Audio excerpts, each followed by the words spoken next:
Gold, trusted gold buyers. మీరు తాకట్టు పెట్టిన బంగారాన్ని విడిపించి ఈ రోజు ఉన్న మార్కెట్ ధరకు కొనబడను.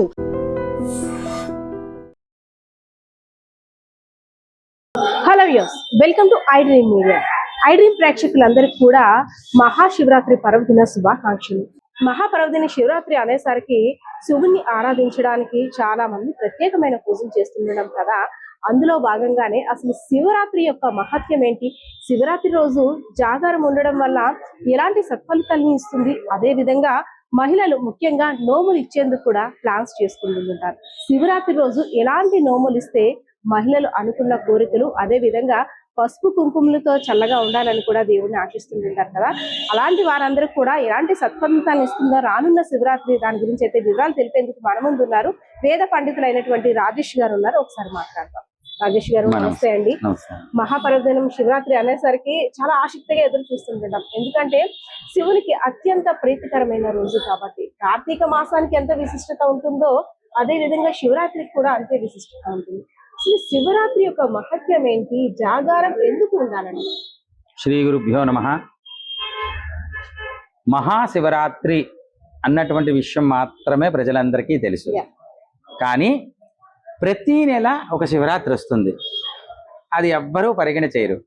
దాన్ని మాస శివరాత్రి అంటారు. ప్రతి నెల త్రయోదశి చతుర్దశి కలిసి ఉన్నటువంటి సమయాన్ని శివరాత్రిగా పరిగణ చేస్తాం. ప్రతి నెల వస్తుంది కాబట్టి దాన్ని మాస శివరాత్రి అంటారు. మాస శివరాత్రి నాడు పరమశివుణ్ణి అర్చన చేయడం ద్వారా, పరమశివుణ్ణి అభిషేకం చేయడం ద్వారా విశేషమైనటువంటి ఫలితం కలుగుతుంది అని చెప్పబడుతుంది. అయితే అందులో భాగంగా మాఘమాసంలో వచ్చేటటువంటి త్రయోదశి తత్కాల చతుర్దశిని మహాశివరాత్రి అని చెప్పి పిలువబడుతుంది. మహాశివరాత్రి నాడు పరమశివుడికి ఎవరైతే అభిషేకం చేస్తారో వాళ్ళకి అష్టైశ్వర్యాలు కలుగుతాయి అనడంలో అతిశయోక్తి లేదండి. అసలు పరమశివుడికి అభిషేకం ఎందుకు చేస్తారు అంటే, ఒక్కొక్క దేవతకి కూడా ఒక్కొక్క ఉపచారం చాలా ప్రీతికరమైనటువంటిది అని చెప్పబడుతుంది.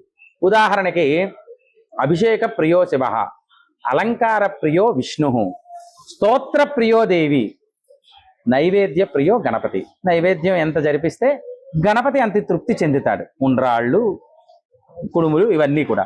స్తోత్ర ప్రియో దేవి, స్తోత్రం ఎంత చేసినట్టయితే అమ్మవారు అంత సంతృప్తి చెందుతుందట.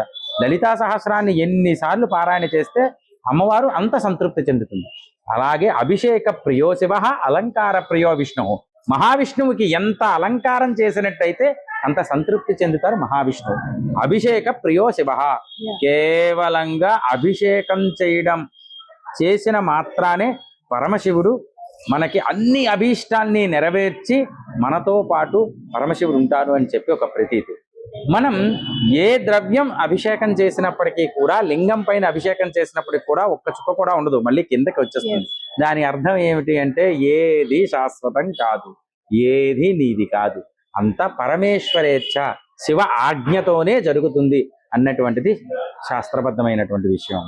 పంతులు గారు, అంటే జాగారం అనేసరికి శివుణ్ణి ఆరాధించడం, కానీ ప్రస్తుత రోజుల్లో చూస్తున్నాము జాగారం చేయడం అంటే ఆ రోజు జల్దీ ఫై వాడే, లేదంటే ఎంజాయ్ చేసామను, లేదంటే నైట్ అంతా కూడా కొన్ని గేమ్స్ ప్లే చేస్తున్నాము.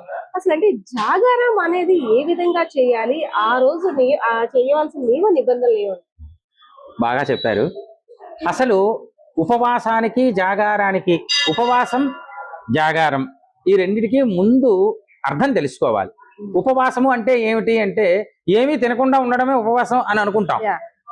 ఉపసమీపే వాసః ఇది ఉపవాసః.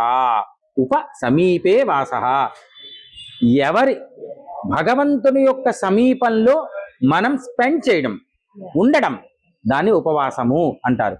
అయితే నిరాహారంగా చేయడం ద్వారా నిద్ర రాదు కదా, అందుకు నిరాహారంగా ఉండి భగవంతుని యొక్క భజనలు, కీర్తనలు, అభిషేకాలు చెయ్యాలి అన్నటువంటిది దాని ఉద్దేశం అమ్మ. జాగారము అంటే తెలివిగా ఉండడం. ఏ సమయం వరకు ఉండాలి? లింగోద్భవ కాలం వరకు. అంటే పరమశివుడట మాఘమాసంలో త్రయోదశి తత్కాల చతుర్దశిలో లింగ రూపంలో ఉద్భవించాడు అని చెప్పబడుతుంది. కాబట్టి మాఘమాసంలో త్రయోదశి తత్కాల చతుర్దశి అయినటువంటి మహాశివరాత్రి నాడు రాత్రి 12 గంటలకి లింగోద్భవం అవుతుందమ్మా. అంటే 12 అని చెప్పలేము, 12, 10 నిమిషాలు, 12 ఒక్కొక్క సంవత్సరంలో 12, 14 నిమిషాలు అవ్వచ్చు. శివగడియలు బట్టి 12, 14 నిమిషాలు అవ్వచ్చు, 12, 10 నిమిషాలు అవ్వచ్చు, 12, 9 నిమిషాలు అవ్వచ్చు, ఒక్కొక్క సంవత్సరాన్ని బట్టి. ఈ సమయంలో ఎవరైతే పరమశివుణ్ణి మనసారా స్మరిస్తారో, కేవలంగా పంచాక్షరీ నామ జపాన్ని ఓం నమ శివాయ అని ఎవరైతే స్మరిస్తారో వాళ్ళకి అష్టైశ్వర్యాలు కలుగుతాయి. ఎటువంటి ఈతి బాధలు ఉన్నప్పటికీ కూడా అన్ని తక్షణమే పోతాయి అని చెప్పి ఒక ప్రతీతం. ఇప్పుడు మన వాళ్ళంతా కూడా జాగారము అనగానే ఆ సమయంలో జల్దీ ఫైల్ ఆడుకోవడం, లేకపోతే మరో యాక్టివిటీస్ వేరే అంతాక్షరి అని, లేకపోతే వేరు యాక్టివిటీస్, లేకపోతే ఇంకా రికార్డింగ్ డాన్సులు కూడా పెడుతున్నారమ్మా. ఇంకా చెప్తున్నాను, అవి కాకుండా ఇందాక చెప్పుకున్న ఉపసమీపే వాసః, భగవంతుని యొక్క సమీపంలో మనం ఉండడం, ఉపవాసః, భగవంతుడి యొక్క నామకీర్తన చేయడం, పంచాక్షరి జపం చేయడం, అభిషేకం. ముఖ్యంగా లింగోద్భవ కాలంలో పరమశివుడికి ఎవరైతే పాలు, పెరుగు, తేనె, నెయ్యి, పంచదార ఈ యొక్క పంచామృతములతో అభిషేకం చేసుకుంటారో వాళ్ళ జన్మ ధన్యము అని చెప్పబడుతుంది. మహాశివరాత్రి సంవత్సరానికి ఒక్కసారే వస్తుంది.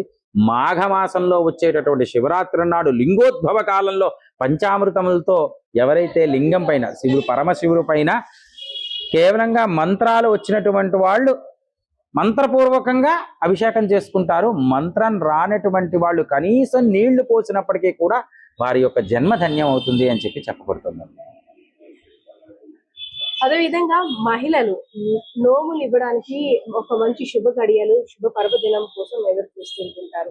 శివరాత్రి పర్వదినం వచ్చిందంటే నోములు ఇవ్వడానికి, అదేవిధంగా చిత్రగుప్తు నోము అనేసి పడుతుంటారు. సో శివరాత్రి రోజు ఆ మహిళలు ఇలాంటి నోములు ఇస్తే వారు అనుకున్న కోరిక, అదేవిధంగా అష్టైశ్వర్యం వారికి వరిస్తుందంటారు. శివరాత్రి రోజున చిత్రగుప్తుని నోము మనకి చూస్తూ ఉంటాం చేయడం, అది విశేషం అని చెప్పబడుతుంది. చిత్రగుప్తుని నోము చేయడం శివరాత్రి రోజునే ప్రారంభం చేస్తారు, చిత్రగుప్తుని నోము చేసుకుంటారు.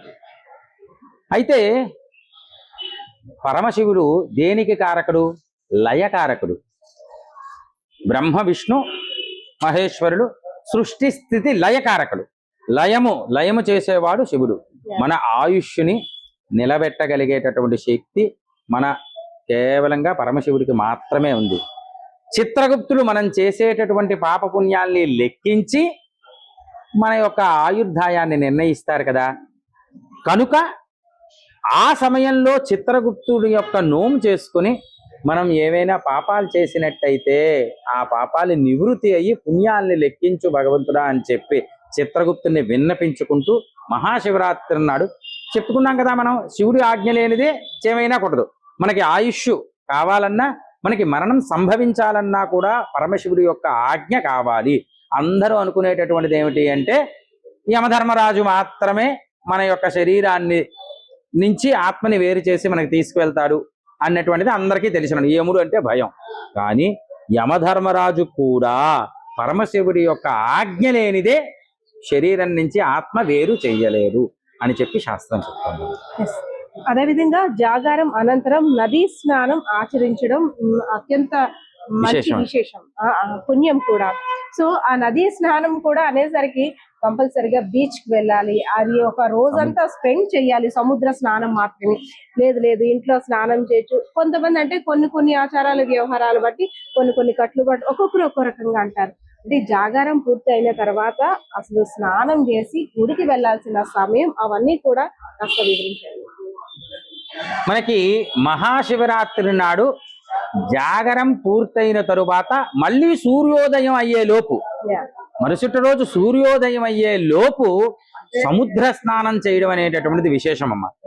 సముద్ర స్నానం ఎవరైతే జాగారం చేసి ఉపవాసం చేసి సముద్ర స్నానం చేస్తారో ఆ సముద్రంలోనే వీరు చేసుకున్నటువంటి పాపాలన్నీ కూడా నివృత్తి చెంది విడిచిపెట్టి మళ్ళీ పవిత్రంగా వస్తారు అని శాస్త్రం చెప్తుంది. కాబట్టి ఆ రోజు సముద్ర స్నానం చేయడం అనేటటువంటిది చాలా, పౌర్ణమి నాడు ఏ విధంగా సముద్ర స్నానం చేస్తే పాపాలు ప్రక్షాళన అవుతాయి అని చెప్తారో అదే విధంగా మహాశివరాత్రి నాడు కూడా సముద్ర స్నానం చేయడం వల్ల చాలా విశేషమైనటువంటి ఫలితం వస్తుంది అని చెప్పి చెప్పబడుతుంది. గురూజీ, సముద్ర స్నానం అయిన తర్వాత కూడా స్వామి వారిని దర్శించుకోవడానికి దర్శించుకోవచ్చు. స్వామివారిని దర్శించుకోవడానికి ఫలానా సమయము అని లేదు, ఏ సమయంలోనైనా స్వామివారిని దర్శించుకోవచ్చు.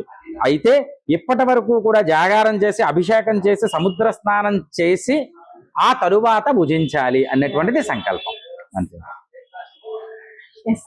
రాజేష్ గారు, గురూజీ నిజంగా చాలా చక్కటి సందేశం. అదే విధంగా ఇప్పుడున్న కల్చర్ కి ఇదంతా కూడా తెలియాల్సి, అంటే జాగారం అనేసరికి నైట్ అంతా ఏదో స్పెండ్ చేద్దాం, గేమ్స్ ఆడదాం, కబడ్డీస్ ఆడదాం, రకరకాల ప్లాన్స్ చేస్తుంటారు. కానీ అసలు జాగారం యొక్క విశిష్టత, జాగారం ఏ విధంగా చేస్తే ఫలితాలు ఇస్తుందో కూడా కళ చెప్తారు. నమస్కారం. ఎస్ వ్యూయర్స్, చూసారు కదా శివరాత్రి మహత్యం. అదే విధంగా శివరాత్రి పర్వదినం నాడు జాగారం చేస్తే ఎలాంటి ఫలితాలు వస్తాయి, అదే విధంగా చిత్రగుప్తుని నోము ఇవ్వడం వల్ల ఆ రోజు జరిగే పుణ్య ఫలాలన్నీ కూడా రాజేష్ గారు, పంతులు గారు అయితే మాత్రం చక్కగా వివరించారనే చెప్పుకోవచ్చు. 100% బాలకిషోర్, పద్మ, ఐడ్రీమ్ మీడియా, విజయనగరం.